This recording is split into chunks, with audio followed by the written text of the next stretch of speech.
Exposure. Exposure is the amount of light you allow to pass through your camera. Overexposure means the image is overexposed, when there is too much light hitting the sensor. This will lead to some, or all of the image going completely white. The opposite to overexposure is underexposure. The image is underexposed, when there's not enough light hitting the sensor. This will lead to some, or all of the image going completely black. To control the exposure, simply touch the screen, and a circle or square appears. Wherever you place this circle or square, the exposure and focus will be set, based on what you tap on.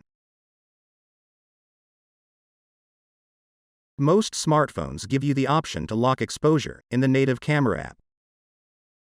However, if you lock your exposure and move the camera from a light area to a dark area, or vice versa, the images may get underexposed, or overexposed when you move. If you are using a third-party camera app, like Filmic Pro, moving the circle to the main focus area will give you an automatic exposure level surrounding the subject. To lock the exposure, tap the circle until it turns red.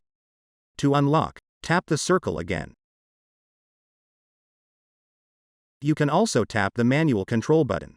The exposure and focus control wheels will appear. Scroll up or down on the exposure wheel to get the desirable exposure for your shot. The camera will lock to that exposure level.